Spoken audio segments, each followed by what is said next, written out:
एक बार फिर से सभी शिक्षार्थियों का अभिवादन। इससे पूर्व के वीडियो में हमने प्रकृति और पुरुष और उनके बीच के संबंध के बारे में अध्ययन किया था। आज के इस वीडियो में हम सांख्य के विकासवाद पर चर्चा करेंगे। सांख्य कारिका में महर्षि कपिल ने स्वीकार किया है कि सांख्य दर्शन 25 तत्वों के अध्ययन पर बल देता है। इसी के कारण ही सांख्य का नाम सांख्य पड़ा है। संख्या पर जोर देने के कारण ही सांख्य का नाम सांख्य पड़ा है। और सांख्य के अध्ययन का उद्देश्य भी इन 25 तत्वों का अध्ययन करना है, जो कि हमें अंततः 3 प्रकार के दुखों से मुक्ति प्रदान करते हैं। ये दुख हैं आध्यात्मिक, आदि भौतिक और आधिदैविक।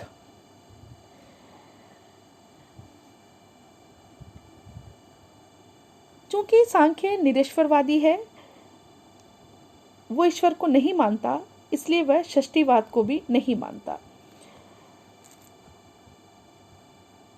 षष्ठीवाद को नहीं मानने के कारण वो विश्व को विकासवाद के सिद्धांत को मानता है। तो प्रश्न उठता है कि विश्व का विकास किस प्रकार से होता है।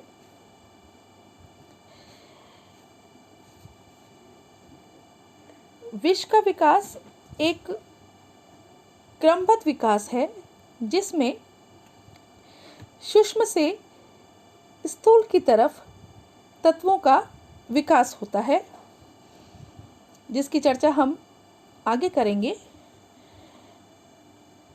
ईश्वर कृष्ण ने अपनी सांख्य कारिका में 25 तत्वों का जिक्र किया है। इन 25 तत्वों को 4 भागों में 4 पदार्थों के अंतर्गत विभाजित किया जा सकता है। पहला है प्रकृति, दूसरा है विकृति, तीसरा है प्रकृति और विकृति, अगला है न प्रकृति और न ही विकृति। प्रकृति मूल प्रकृति है, जो अनादि है, अनंत है, अपरिवर्तनशील है।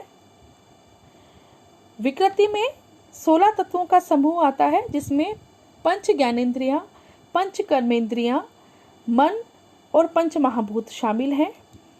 प्रकृति और विकृति में जो ये कारण रूप भी हैं और कार्य रूप भी हैं, इसके अंतर्गत 7 तत्व शामिल किए गए हैं, जिसमें महत यानी कि मन, अहंकार, पंच तन्मात्राएं, शब्द, स्पर्श, रूप, रस, गंध सम्मिलित किए गए हैं। न प्रकृति न विकृति। विकृति का आशय यहाँ पे है कार्य से और प्रकृति का आशय है कारण से। जैसे कि जो प्रकृति भी नहीं हो, यानी कि जो न कारण हो न ही कार्य हो, वो है पुरुष। इस प्रकार से 24 तत्वों को प्रकृति समेत 25 तत्व, प्रकृति मूल तत्व है और इसके बाद जो आविर्भूत होते हैं वो 24 तत्व हैं। तो प्रकृति और 24 तत्व को जोड़कर 25 तत्व को 4 भागों में बांटा गया है। इनको प्रकृति विकृति, न प्रकृति न विकृति, प्रकृति विकृति में विभाजित किया गया है। इस सारणी द्वारा हम समझ सकते हैं कि किस तरह से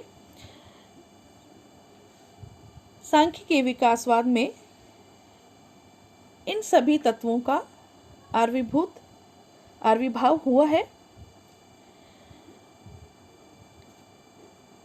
पुरुष और प्रकृति के सामीप्य से ही इन सभी तत्वों का आविर्भाव होता है। अब प्रश्न ये उठता है कि पुरुष और प्रकृति दोनों ही अलग अलग स्वभाव के हैं, तो फिर इनका अलग अलग स्वभाव होने के कारण इनका आपस में सहयोग किस तरह से हो जाता है।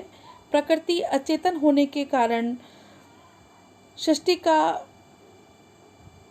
विकास नहीं कर सकती, पुरुष निष्क्रिय होने के कारण भी नहीं कर सकता।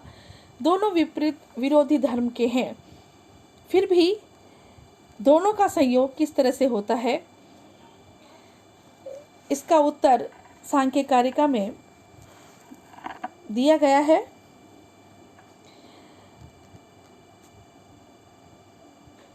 सांख्य कारिका में उल्लेखित है कि प्रकृति के वक्ष स्थल में सत्व, रज और तम तीनों गुण साम्यावस्था में रहते हैं। प्रकृति त्रिगुणमयी है।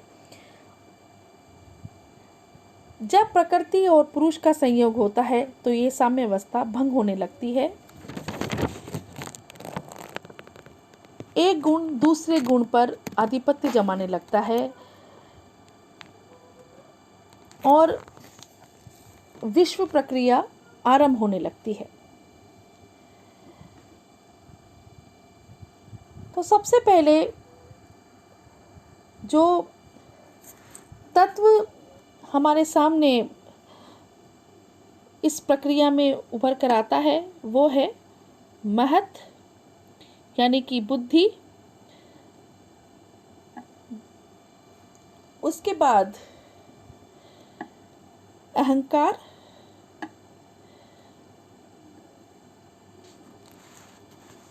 अहंकार तीन प्रकार के होते हैं, सात्विक अहंकार, राजस अहंकार और तामस अहंकार। इसके भी आगे विभाजन किए गए हैं। सात्विक अहंकार के तीन भेद हैं, मन, पंच ज्ञानेंद्रिय, पंच कर्मेंद्रिय। तामस अहंकार के पंच तन्मात्र हैं, शब्द, स्पर्श, रूप, रस, गंध और पंच महाभूत, पृथ्वी, जल, वायु, अग्नि और आकाश। इसका आगे हम थोड़ा विस्तार में इसका जिक्र करेंगे।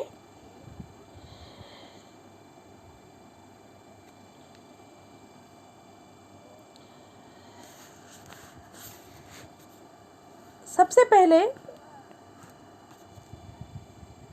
विकास क्रम में जो तत्व आविर्भूत होता है उसमें है एकादश इंद्रियां। एकादश इंद्रियों में पंच ज्ञानेंद्रियां हैं और पंच कर्मेंद्रियां हैं। इंद्रियां अत्यंत सूक्ष्म होती हैं, इनका प्रत्यक्ष ज्ञान नहीं होता, अनुमान के आधार पर ही इनके विषय की जानकारी होती है। आँख, नाक इत्यादि इंद्रियां नहीं है, बल्कि ये इंद्रियों का निवास स्थान है।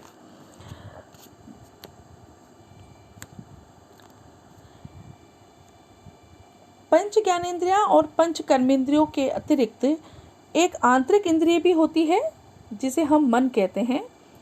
इसका कार्य अत्यंत महत्वपूर्ण है। कर्मेंद्रियां और इन ज्ञानेंद्रियों से काम लेना इसी का काम है, यानी कि हमारे आंतरिक विषयों का ज्ञान जिस इंद्रियों से प्राप्त होता है, जिस इंद्रिय से हमें आंतरिक विषयों का ज्ञान प्राप्त होता है, वो है हमारा मन।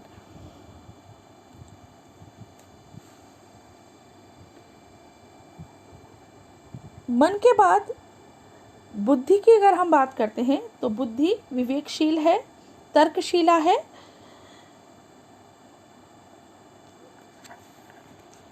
यहाँ मन, बुद्धि और अहंकार इन तीनों को मिलाकर इसे अंतःकरण कहते हैं। अंतःकरण का दो कार्य है, एक है प्राणदायक क्रियाओं का संचालन करना और दूसरा है इंद्रियों द्वारा प्राप्त संवेदनाओं का अर्थ लगाकर उसके अनुसार कार्यक्रम निर्धारित करना। पंच ज्ञानेंद्रियां और पंच कर्मेंद्रियां ये बाह्यकरण है और अंतःकरण मन, बुद्धि और अहंकार, इन दोनों को मिलाकर त्रयोदशकरण कहलाते हैं। इस प्रकार मन, बुद्धि, अहंकार पंच ज्ञानेंद्रिया, पंच कर्मेंद्रियों के आविर्भाव के बाद पंच तन्मात्राओं का आविर्भाव होता है। पंच तन्मात्राओं में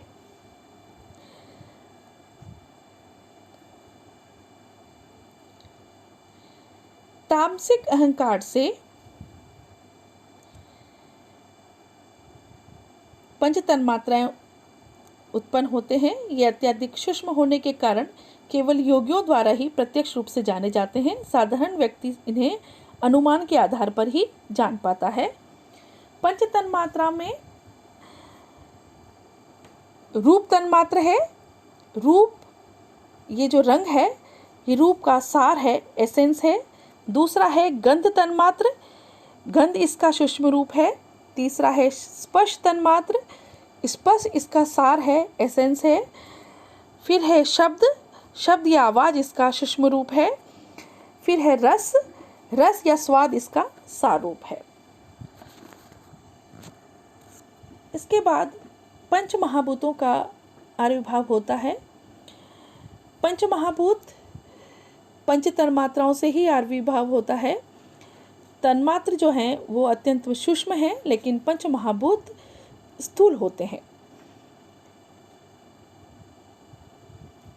शब्द तन्मात्र से आकाश महाभूत का उत्पन्न होता है। शब्द और स्पर्श से हवा का उत्पन्न होती है। शब्द, स्पर्श और रूप तन्मात्र से अग्नि या तेज उत्पन्न होता है। शब्द, स्पर्श, रूप और रस तन्मात्राओं से जल उत्पन्न होता है। शब्द, स्पर्श, रूप, रस और गंध से पृथ्वी उत्पन्न होती है। इस प्रकार पंच महाभूतों से आकाश, हवा, अग्नि, जल और पृथ्वी, इन सब की उत्पत्ति होती है, जिससे हमारी पूरी सृष्टि बनी है। इस प्रकार से सांख्य में विकास क्रम की ये 24 सीढ़ियां हैं। विकास का आरंभ प्रकृति से होता है और इसका अंत पंच महाभूतों से होता है। सांख्य विकासवाद सूक्ष्म से स्थूल से प्रारंभ होकर स्थूल की ओर बढ़ता है। प्रकृति और पंच महाभूत के मध्य पुरुष, बुद्धि, अहंकार, मन, पंच ज्ञानेंद्रियां, पंच कर्मेंद्रियां और पंच तन्मात्र आते हैं।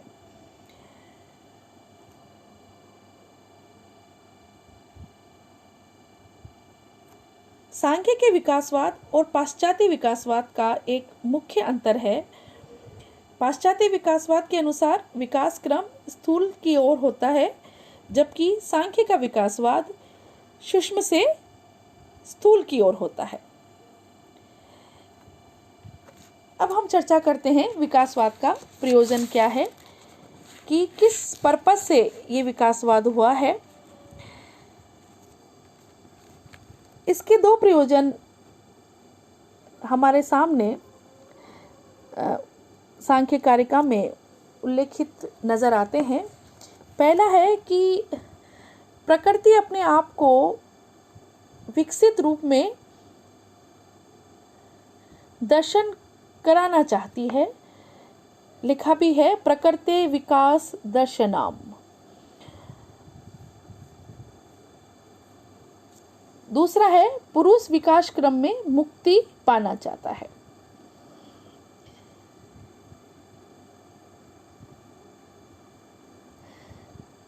इस विकास क्रम में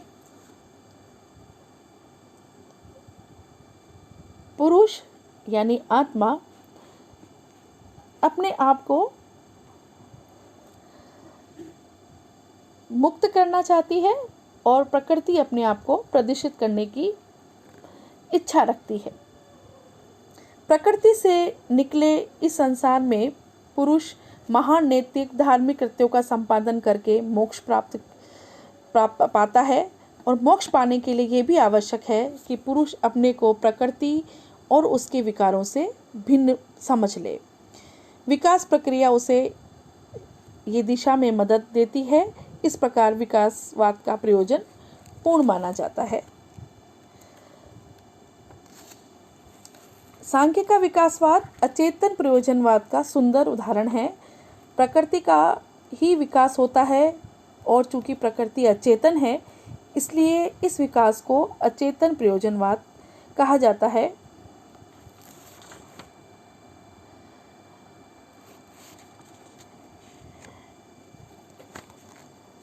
एक बहुत ही सुंदर उदाहरण से इसे समझा जा सकता है कि जिस प्रकार से एक अंधे और लंगड़े परस्पर संयोग से जंगल पार कर जाते हैं, उसी प्रकार से प्रकृति और पुरुष भी परस्पर संयोग द्वारा विकास की प्रक्रिया का आरंभ करते हैं। विश्व के विकास के मूल में दोनों के अपने अपने उद्देश्य निहित हैं। प्रकृति अपने को पुरुष के सम्मुख प्रदर्शित करना चाहती है और पुरुष केवल्य लिबरेशन मोक्ष प्राप्त करना चाहता है। आज के इस वीडियो में इतना ही। अगले वीडियो में हम सांख्य के प्रमाण संबंधी विचारों का अध्ययन करेंगे। धन्यवाद।